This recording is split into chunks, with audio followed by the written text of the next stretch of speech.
Guess what? Sunday Sanctuary is produced by a non-profit, which makes perfect sense, right? And it's also quite fun because you never know where the money's going to come from. So this is your invitation to join that fun by supporting this kaupapa and helping to share something you love with even more people looking for soul-nourishing spiritual conversations. It's simple. You can choose between a one-off donation or become a regular supporter and help Sam and I keep making Sunday Sanctuary.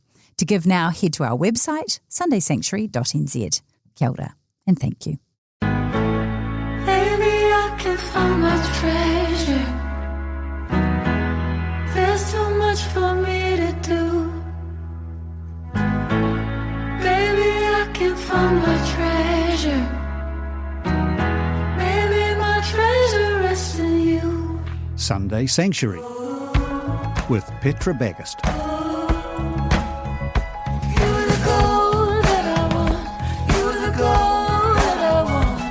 E ngā manu e ngā reo, mai e ngā hau e whā. Ta tū mai nei ki te manga o tēnei rākau whakaruru hau. Tū mai nei ki tēnei kaupapa e pāpahu atu nei ki a koutou arā ko Sunday Sanctuary. Ko Petra Bagust tēnei, e rerena ngā mihi ki a koutou katoa. To everyone from each corner of this country, come and rest on the branch of this sheltered tree. You are welcome to this project, this space, Sunday Sanctuary. I'm Petra Bagust and I acknowledge you all. And it is a joyful thing to acknowledge people, to say welcome, hello, and it's so lovely to hang out with you for the next wee while. Now, this episode is tackling the topic of, or noodling around inside of, the feeling, the emotion of overwhelm. And because it's important to know what we're doing, this episode isn't talking about a serious mental health situation or crisis. This isn't tackling complete overwhelm of your body and being and brain.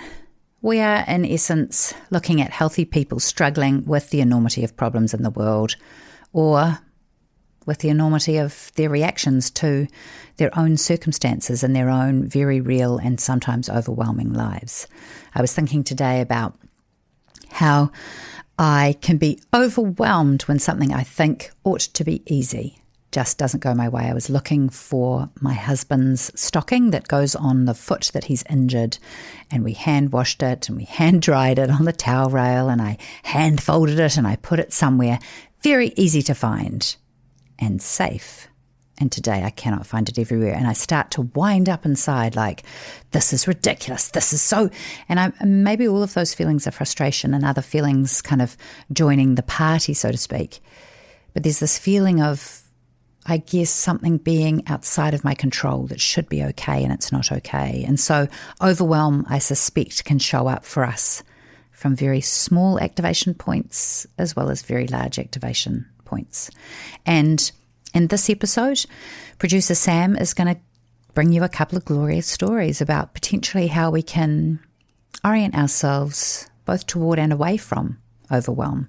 He speaks with mama and gardener Phoebe Atkinson, crochet artists Lissy and Rudi Robinson Cole, who have actually crocheted an entire whare nui. We're talking about a big building. It's called Whare Nui Harakoa, which is like big, happy big house. That's what it means.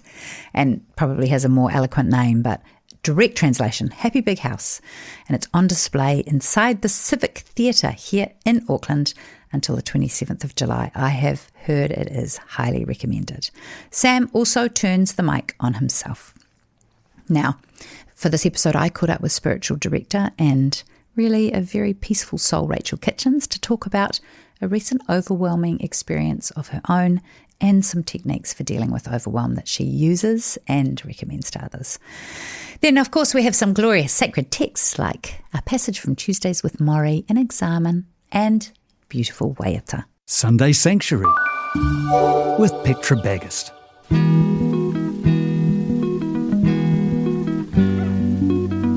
One of our favourite things at Sunday Sanctuary is finding guests to speak to topics. It's a challenge, but we love it. How did you find the people to talk to about overwhelm? Well, it started with an article that I saw, and it was basically titled Music to Distract You from the News. I guess, I sort of took the three things of, okay, well, this person is trying to be distracted from the news, is using music to do so, and that's what kind of they do. And so I was thinking, well, can I take that formula and apply it to some other people? And that's how I came up with the idea to initially talk to Phoebe. My name's Phoebe. I am currently a mum is my main gig, but I'm also a garden manager for a community garden called Grow Forest Hill here on the North Shore. What would you say overwhelms you these days? I think I've experienced overwhelm in the context of being a parent. I think I'm tempted to feel a bit overwhelmed with ageing parents who have health challenges and just the nature of ageing. I think there's a lot of reasons that I could be overwhelmed, but I know I'm in good company there. Can I get the sort of the short version of how you got into gardening? Oh, look, I've loved gardening since I was a little kid, since pottering around after mum and dad and just being fascinated by snails and flowers and all the good things. Gardening's been a bit of a constant through my life. When I was at uni, I planted gardens in every flat I went to. I just sort of couldn't resist the urge to put things in the ground.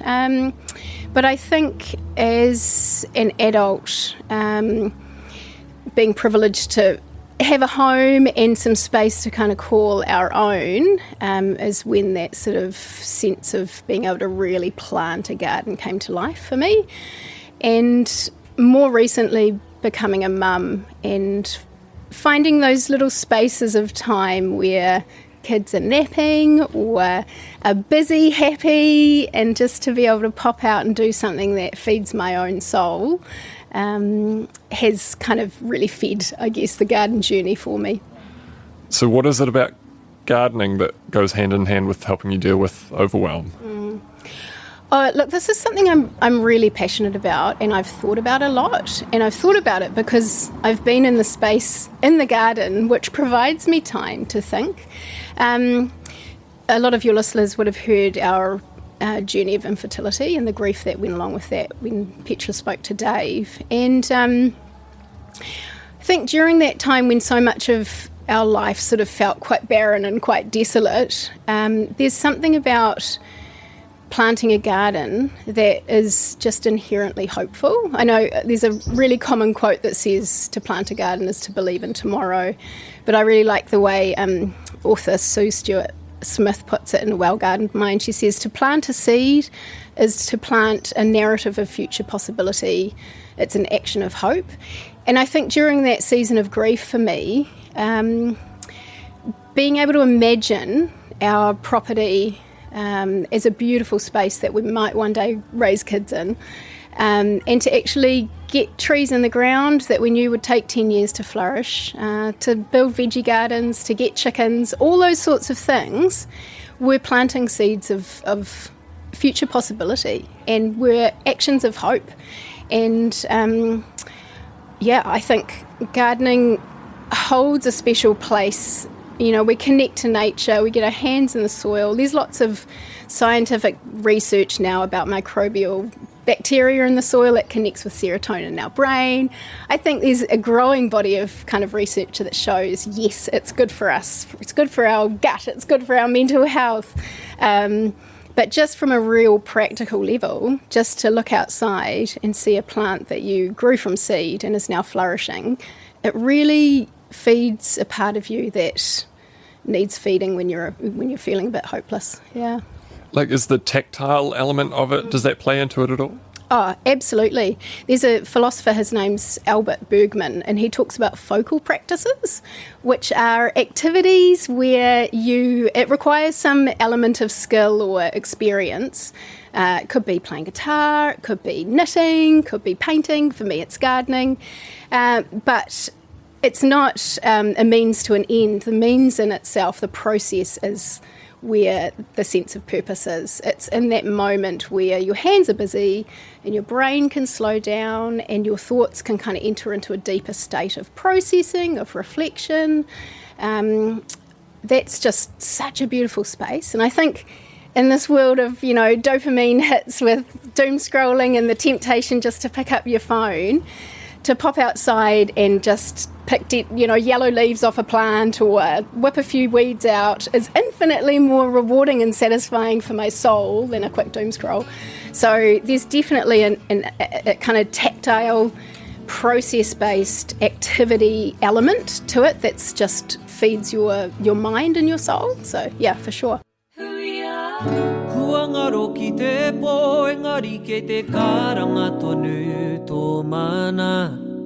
How was it connecting with Phoebe over gardening?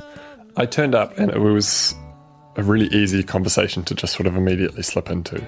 And I think Phoebe had some really fantastic things to say. What I wasn't expecting was when I turned up to talk with Lissy and Rudi, is that I was partway through that interview and realised that I think I've been a bit short-sighted about this. Tell me more. In that what we're mostly talking about in this episode is being overwhelmed by things that are overall negative. You know, they're bad things, they're hard things, complicated, tricky, whatever. But part of Lissy and Rudi's take on things was that you can actually also be overwhelmed by really positive stuff too. In a good way. In a good way, in a good way. I think they did quite a good job of balancing both.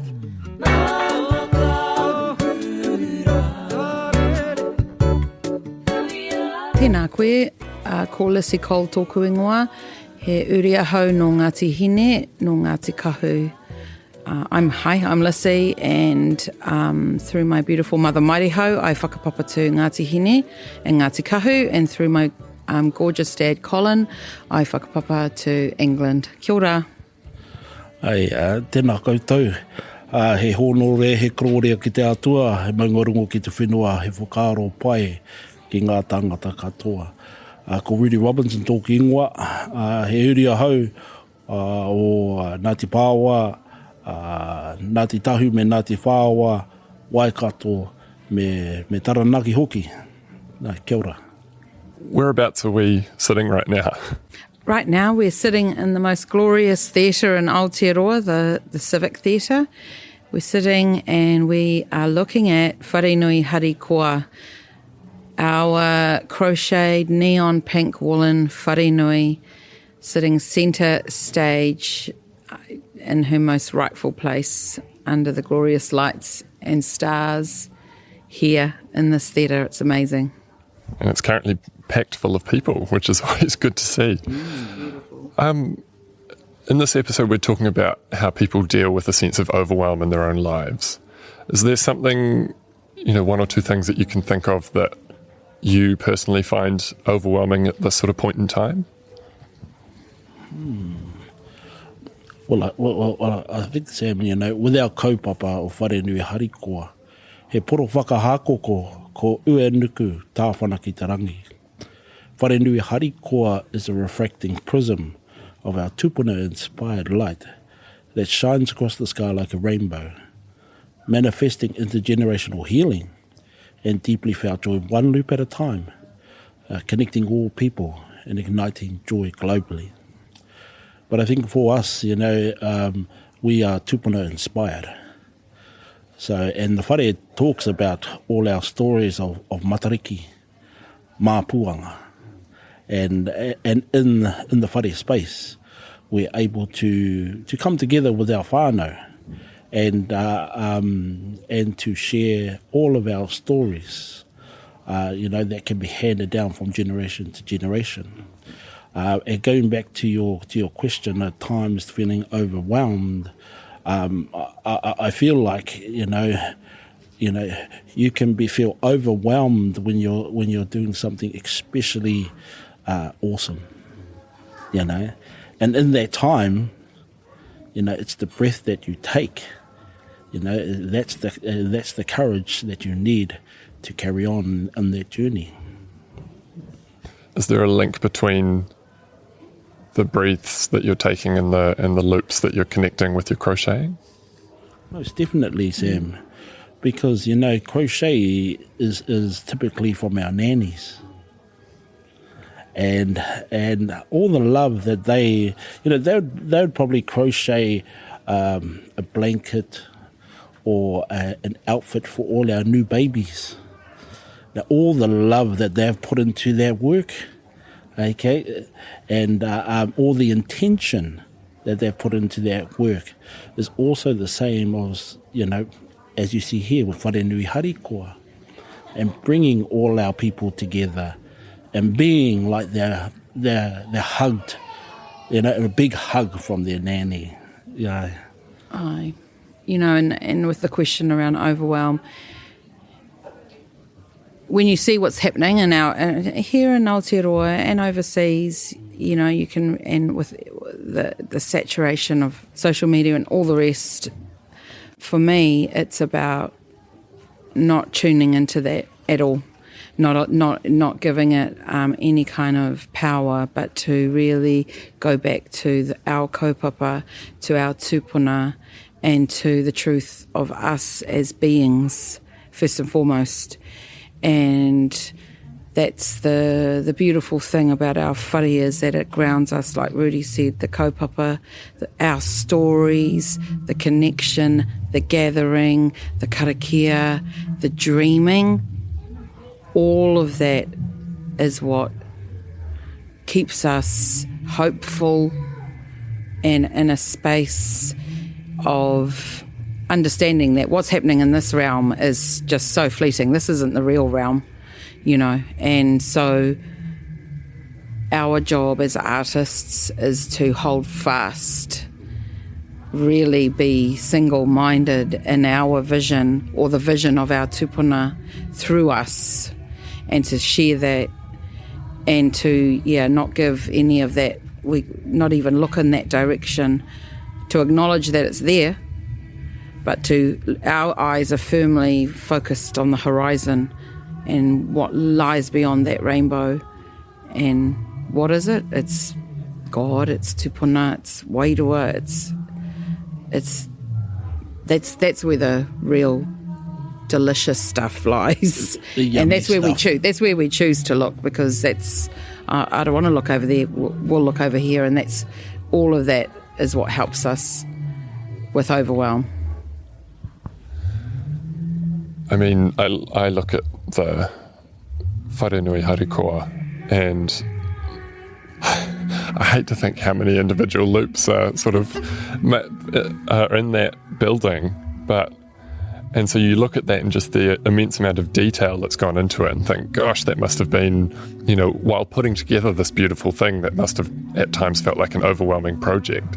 But just as you're talking, it reminded me of a comment that a colleague of mine made a few weeks ago while he was hosting a talkback radio show, and we were talking about a big world event from a couple of weeks ago, and while the ads were playing, he said something along the lines of, it feels like people are more and more putting their faith in large institutions and central government to enact change, to, change the, kind of improve the big overwhelming problems in our world. And how he feels like there's a need for people to re-encounter the power of kind of localized community action, individual action. And it sounds like that's, your whare nui is exactly kind of one example of that. Are there any other sources of joy in your guys' lives other than your tupuna? And what would you say they are? Yeah. Being Māori is so joyful. Here we've got Whaia Robin with us. Yep. Look, come to tautoko, the kaupapa. Our tamaraki, our mokos, seeing all these tamaraki on stage. So there is so much to celebrate and be grateful for in this realm. So much. Our creativity is our main source. But, you just look around. It's beautiful. Life is beautiful. I think it's a two-way street with our tupuna, and healing can be both ways as well. For we are here also to help them heal. And looking forward to our future for our tamariki. It's a great honour to be able to do what we do. You know, and you know, with our mahi toi, it's changing people's perspectives. So, kia ora, man. Kia ora.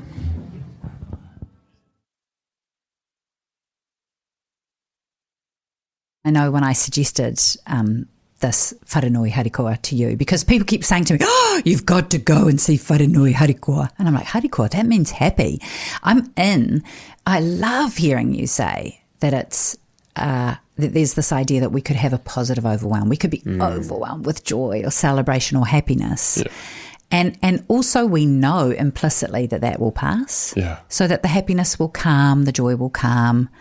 So that almost informs our orientation towards a negative, overwhelming feeling, that too will pass. Yeah. It can't be sustained at that heightened overwhelm saturation point. Yeah. The thing that I have often done is just go for a bike ride. I'm, a little bit of a mountain biker, nothing crazy, but similar to what Phoebe was saying, it's just something that I can focus on that's right in front of me that lets the rest of my brain switch off.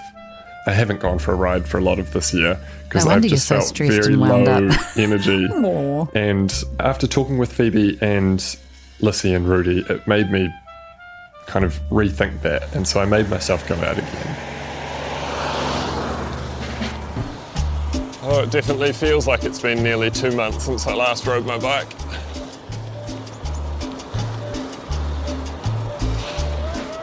Before I started recording, I got the scissors out and cut the race number plate off my handlebars,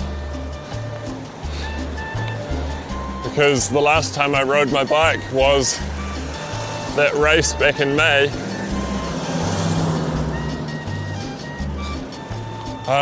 which did not end so well.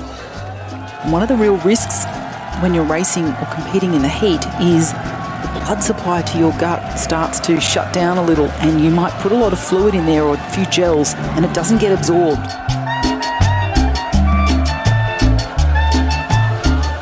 When I started this ride, I wasn't feeling overwhelmed, but the process of pulling this episode together has involved a lot of me kind of running on adrenaline, trying to think of ideas, organise times to go and meet people and talk to them. And there's an excitement and an energy that comes with that. But there's also a quieter part of me which says, this isn't sustainable.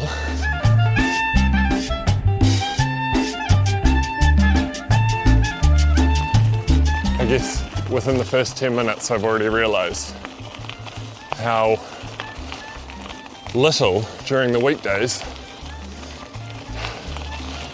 I feel the wind in my face, because I get up, get in my car, go to work, and you're all closed in. I must have passed about 10 chickens by now. Rooster, leave me alone. Thank you.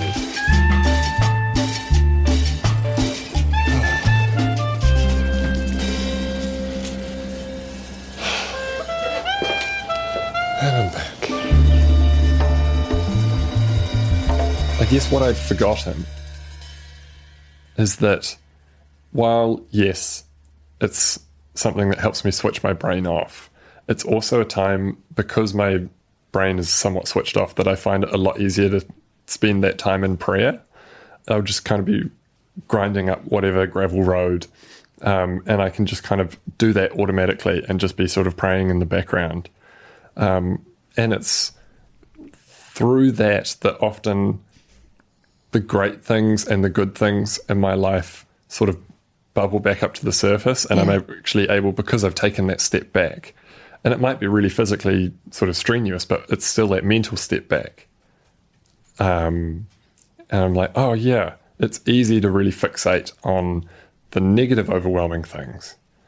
But there's often just as much positive, often maybe sometimes smaller, more fleeting, who knows, depends what kind of period of life I'm in. But Yeah, and they sort of what your bubble back personality up. type is, right? Yeah. Like what your radar is turned on for. Totally. I've heard that kind of physical exertion where your thinking brain is turned off is likened to flow state, where I guess in your situation, what you're describing feels to me like you're creating space for like positive spiritual feelings, positive emotional feelings to flow through you, which is a cool concept. It's good. And I love the idea that even physically, as you're exerting yourself, you're releasing all sorts of fabulous hormones inside your body that make those feelings available to you. Yeah, so that's very cool. If this is an episode you think somebody in your life would appreciate, then please feel free to forward it to them. Or maybe there's a colleague or a family member and you could just slip it into their listening stream. We love it when you can review Sunday Sanctuary. That makes a significant impact on the number of people who are offered it. So feel free to find those stars, share them, spread them around, just spray the stars out. Get an overwhelming amount of stars for Sunday Sanctuary. And you could even write a review, which is, a couple of sentences in our direction. And we thank you for it in advance.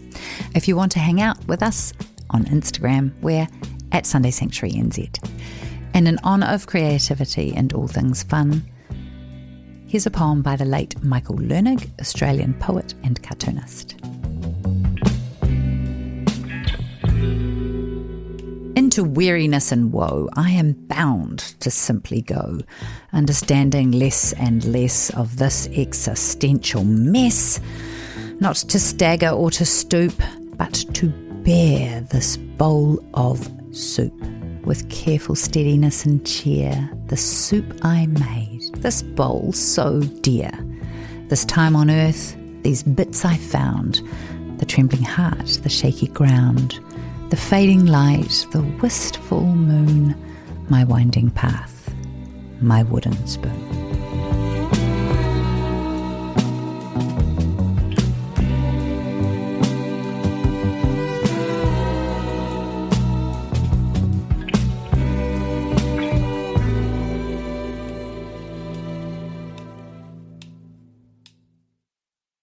Sometimes I feel like throwing my hands up in the air. Sunday Sanctuary I know I can count on you. with Petra Bagust. Sometimes I feel like saying, Lord, I just don't care.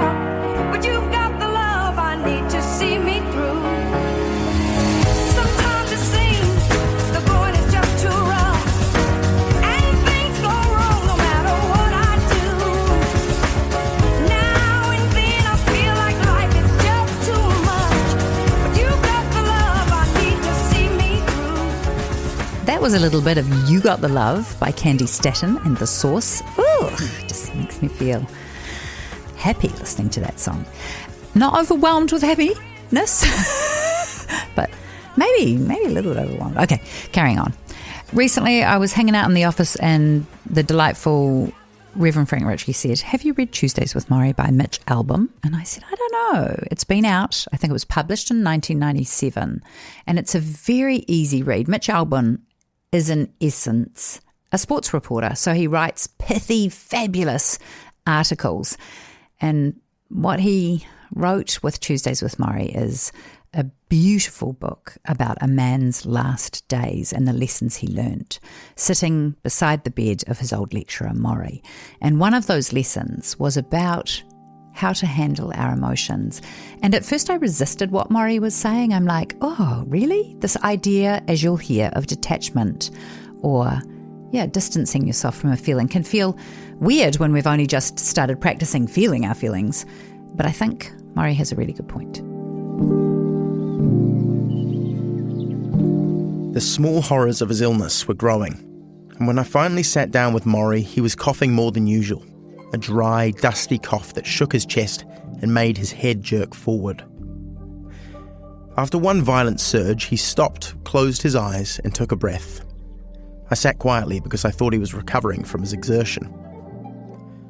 "Is the tape on?" he said suddenly, his eyes still closed. Yes, I quickly said, pressing down the play and record buttons. "What I'm doing now," he continued, his eyes still closed, is detaching myself from the experience. Detaching yourself? Yes, detaching myself. And this is important, not just for someone like me who is dying, but for someone like you who is perfectly healthy. Learn to detach. He opened his eyes. He exhaled. You know what the Buddhists say? Don't cling to things because everything is impermanent. But wait, I said, aren't you always talking about experiencing life? All the good emotions, all the bad ones? Yes. Well, how can you do that if you're detached? Ah, you're thinking, Mitch. But detachment doesn't mean you don't let the experience penetrate you. On the contrary, you let it penetrate you fully. That's how you're able to leave it. I'm lost. Take any emotion. Love for a woman or grief for a lost loved one. What I'm going through, fear and pain from a deadly illness. If you hold back on the emotions, if you don't allow yourself to go all the way through them, you can never get to being detached. You're too busy being afraid. You're afraid of the pain. You're afraid of the grief. You're afraid of the vulnerability that loving entails. But by throwing yourself into these emotions, by allowing yourself to dive in all the way over your head even, you experience them fully and completely. You know what pain is. You know what love is. You know what grief is. And only then can you say, all right, I've experienced that emotion. I recognize that emotion. Now I need to detach from that emotion for a moment. Morrie stopped and looked me over, perhaps to make sure I was getting this right. I know you think this is just about dying, he said, but it's like I keep telling you. When you learn how to die, you learn how to live. Morrie talked about his most fearful moments, when he felt his chest locked in heaving surges, or when he wasn't sure when his next breath would come from. These were horrifying times, he said, and his first emotions were horror, fear, anxiety. But once he recognized the feel of those emotions, their texture, their moisture, the shiver down the back, the quick flash of heat that crosses your brain, then he was able to say, okay, this is fear. Step away from it. Step away. I've thought about how often this was needed in everyday life. How we feel lonely, sometimes to the point of tears, but we don't let those tears come because we're not supposed to cry. Or how we feel a surge of love for a partner, but we don't say anything because we're frozen with the fear of what those words might do to the relationship. Morrie's approach was exactly the opposite. Turn on the faucet. Wash yourself with the emotion. It won't hurt you. It will only help. If you let the fear inside, if you pull it on like a familiar shirt, then you can say to yourself, all right, it's just fear. I don't have to let it control me. I can see it for what it is. Sunday Sanctuary with Petra Bagust. Now, as has become our custom at Sunday Sanctuary, we're going to reflect on the ancient practice of communion, which was started by Jesus the night before he was executed. So, often life can feel like we're being bombarded from all corners, especially in our digital age, with headlines and online conversations sort of coming at us all the time. And there are false expectations that we should potentially have informed opinions about everything, be up to date on the latest news, make sure we're standing on the right side of every issue. And that is on top of doing our work well, being active within our family, keeping up with our friendship commitments, and being well. Ooh, it can feel very fragmented and I guess not even attached to the smaller physical reality we each inhabit and live in, like our actual neighbourhoods, homes and communities. This global daily digital life has us in the fray, often struggling to keep our head up high enough to see the wood for the trees. So we need ways to pause and draw back. Holy Communion offers us a sacred pause. It gives us a chance to come back to the source.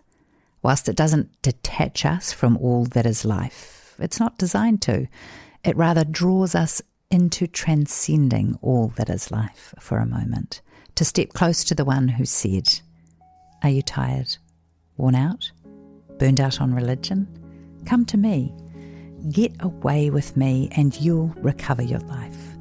I'll show you how to take a real rest. walk with me and work with me. Watch how I do it. Learn the unforced rhythms of grace. I won't lay anything heavy or ill-fitting on you. Keep company with me and you'll learn to live freely and lightly. That's from the Message version of the Bible, Matthew chapter 11, verse 28. It doesn't take away all the bits and pieces of life, but for a moment it takes our focus off of them and turns our attention to Christ. Ancient Christian faith sees Christ as the source, the one for whom and through whom all things were created, the visible and the invisible. Our source is where wholeness is to be found, and in Holy Communion we receive what Christ gives, life. A stark contrast to the dehumanising, fragmenting demands of headlines, deadlines, and the expectations of an online world that never sleeps. And that's because it involves body and blood, flesh and physicality. It calls us back to reality, to physical people and places. It calls us to give attention to that smaller physical world we inhabit, rather than the big, digitally accessible world over which we have no control. It's a chance to pause, to breathe, to turn our gaze heavenward, and maybe even to assess what we can let go of.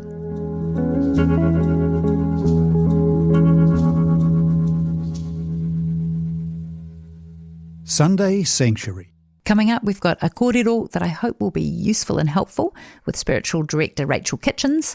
But right now, a Waiata, Helplessness Blues by Fleet Foxes.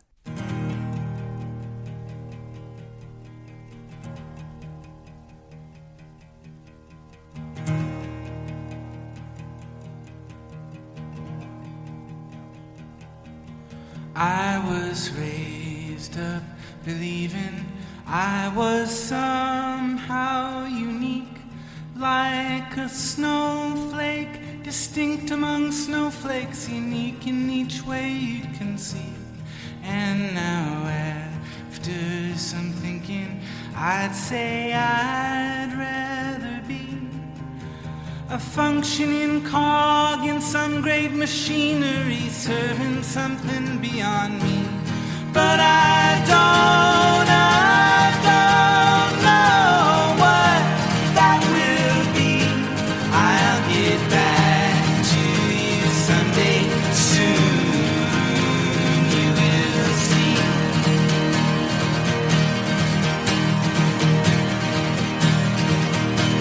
What's my name? What's my station? Oh, just tell me what I should do. I don't need to be kind to the armies of night that would do such injustice to you, or bow down and be grateful and say, sure, take all that you see. To the men who move only in dimly lit halls and determine my future for me. And I don't know who to believe. I'll get back to you someday soon, you will see.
Kia ora, Rachel Kitchens. So lovely to have you back on Sunday Sanctuary. This is your third appearance. Thank you. And today we're talking about overwhelm. So I'm going to be really interested to see if your story shows up in our conversation, because you grew up in America.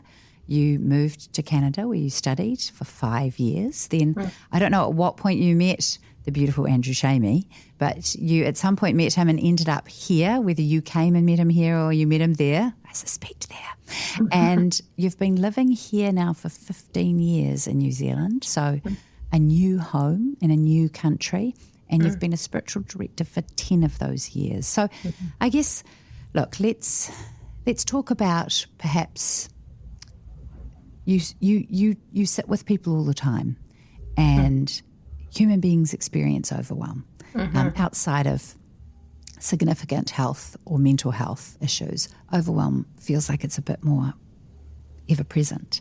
And so I guess, I just love to hear some of your thoughts around what you've noticed or what you've learned or what you've experienced. Yes. Yeah. So thank you. It's lovely to be here again with you. So overwhelm is something that is very common today with the world as it is. Different experiences that people have with family, with friends, with watching the news, sometimes in their churches, sometimes in their communities. They will come very close to stories that are very tender. And so overwhelm is normal. And this is a really good point, right? It feels like we're living like brushed up against overwhelm these days. Absolutely. It can be someone you know getting diagnosed with a cancer or a life-threatening illness. Yes. It can be something you see just on your television at night, or something in a reel, or it's sort of right there. Exactly. And I think that people are carrying on multiple levels. Okay. So they're carrying maybe family members or friends. They're carrying work issues. They're carrying travel things that are difficult for them. They're carrying a move. They're carrying loss of a partner or a spouse or a loved one. They're grieving, as well as the world and the things that we see. So there's different levels that people are carrying and layers. And what are you finding? What happens when people come to you and they are overwhelmed and you do? They are overwhelmed. Sometimes they sit and just need to be breathing in stillness or silence, just to catch their breath. And so we just allow them to settle into their seat and settle back into their body, settle into the quiet. That can take time. We slow down, and there's no rush. I'm not going to make them do anything or say anything. They don't need to feel that they need to be on. There's no masks. So I'm gently inviting them to put the masks down, put the sense of busyness down. So I just gently invite them into the presence of God there. And God is very beautifully kind in that space. Having experienced the presence of God myself, it's profoundly kind in a way that defies kind of expectation and imagination even, isn't it? Yeah. Yes. You can come so wired and so wound up and so antsy, and you can expect, I don't know, this sort of directive or I don't know, like I'm used to internally critiquing and judging myself to try and get myself to be better. Like that was my old way. And so you can expect that kind of you need to just, and it's so absent. Yes, I know. Yeah. As far as people listening to this podcast, if they don't have a relationship with a spiritual director, I guess they could go find one. Yeah. But how would you advise, is this something that people can attempt on their own? Like, can they pick a space or a time and be with themselves? Yeah. And ask themselves kind questions? Yes. I would sort of always recommend sort of stillness and silence. That is an ancient practice that's over a millennia or two old. And so it is always, always helpful for them to spend particular amounts of time in stillness or silence. And it can be, as I said, in their favorite chair, in a tree, outside at the beach, whatever it is. And so you're just noticing and letting your body senses be at one with where you are. So pay attention to stillness and silence. Be in creation. Pray. Give prayer or a different kind of prayer practice a go. If you're feeling stuck and sort of, I don't know how to pray and I don't even know what that means, that's okay. Give it a try. Return to the body. So return to the body's felt senses. The body can speak to you. You need to listen to your body and what it needs. It might need sleep. It might need to eat really well. It might need more water. I know. It might need a walk. I don't know. And then I would add things like community. Do you need to be with people? Do you need to step and have a really beautiful conversation with someone? Is your soul yearning for that deep connection with someone else where you have a really beautiful conversation that you feel heard and known by someone else? And then before they sort of step away from the time that I have with them, I usually say, what's the one thing? What's the one thing you can do differently now as you go? What's the one thing that you will take away? What's your treasure that you're taking away from this time? And then what will you do because you want to nurture that treasure that you found? And that will be it sometimes will be an action. It will be very much a particular thing that they're going to start or stop doing. So when you say what's the one thing, would it be like a thing like, I am going to step outside of my house in the morning. I'm going to have my cup of tea outside the house. Or yes. I'm going to go for this beautiful beach walk that's near my house at the end of a long day. You know, I get off work and I'm going to do that. Or I'm going to, after dinner, before bed, I'm going to go outside and look at the stars. Or I'm going to call a friend. I need support. I'm going to call my friend and really tell them what I need and how I feel. Do you suffer from overwhelm at all? Of course, I do. I was in America just a few weeks ago. Yes, in America. And my mom has moved to New Zealand, and she is 77, so it's a big she's deal. older. Yeah, so she's applied for residency, and we were able to sort that out, but it took a long time. It took over 2 years. So I was there just a few weeks ago, packing up her house and saying goodbye. Her whole life, family, friends, and she's lived there for, her whole life, 70 years. So it was her decision to come to New Zealand and be with her grandchildren. So that's what she's done. But it was very overwhelming. There was a lot to do. She admits that there was a lot to do.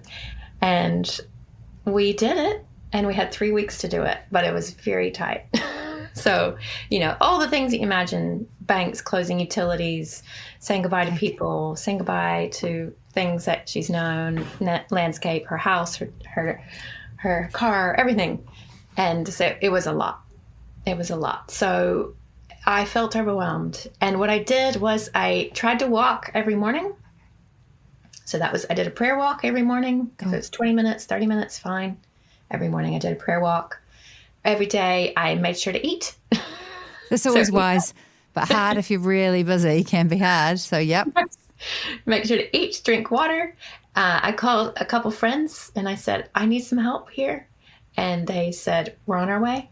And they lived far away, and they came. They changed their holiday plans, changed work plans, and they said they came. And so we did it all together. We did a big clean out. So, and then I called friends to pray for me and said, please just check in. And then I checked in with my husband every day.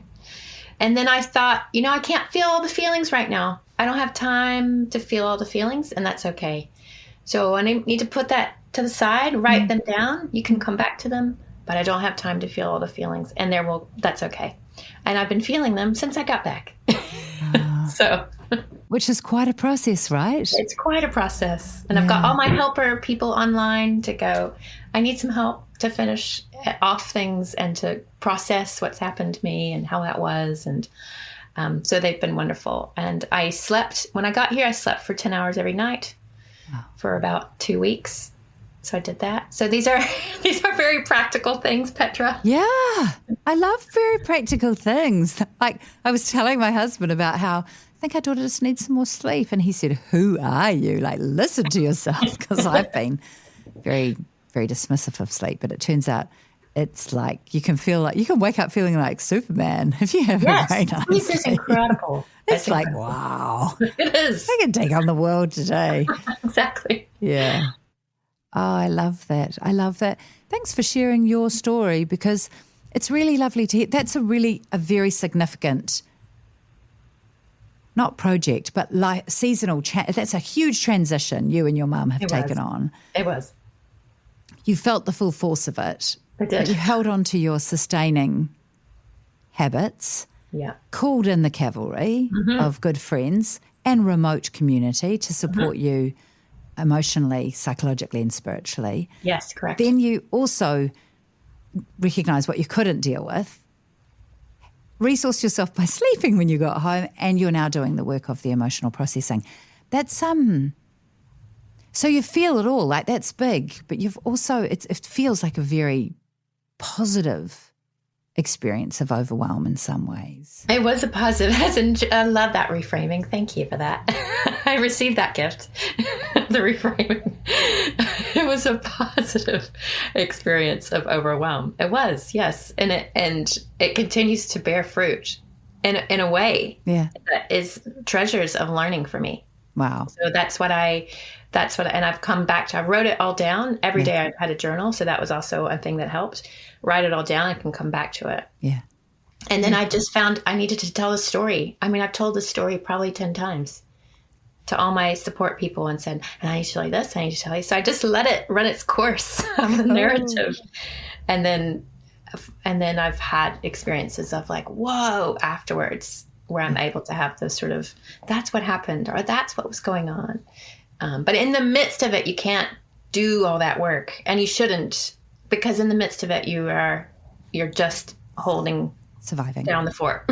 Yeah. You're surviving, or you're finishing a project, or you're finishing that, whatever that thing is that you're doing. But it was a beautiful learning. Wow, it's a lot. Okay, final question. How's your mama doing in New Zealand? Oh, thank you for asking. She is so happy to be here. We are so happy to be together. She is loving being with the grandchildren, and we're going away today with her, and for about 5 days we'll be away for a beautiful just check-in holiday. So great. Yeah, 3 generations in one house. Wow. I recommend it. Yeah, I do too. Hey, look, congratulations. Well done. We can do hard things, as somebody I know says. That is amazing. And thank you for your very practical but also powerful suggestions about how we can care for ourselves in any season of overwhelm. Thank you. Thank you very much. It's lovely to be here with you.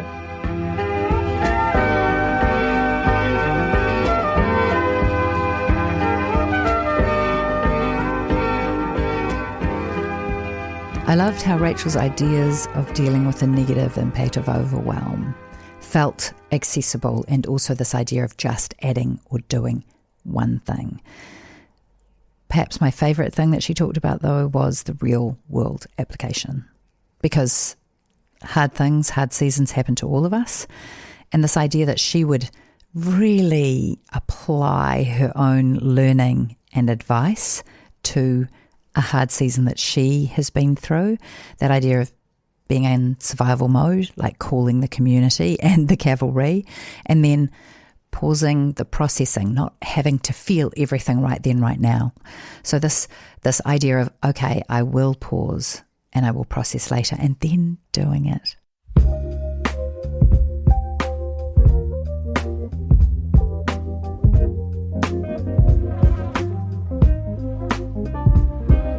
Today, I'd love to leave you with a blessing for When the Road is Long, and it's written by Kate Bowler and Jessica Ritchie from our favourite book of benedictions called Blessings for the Life You Actually Have.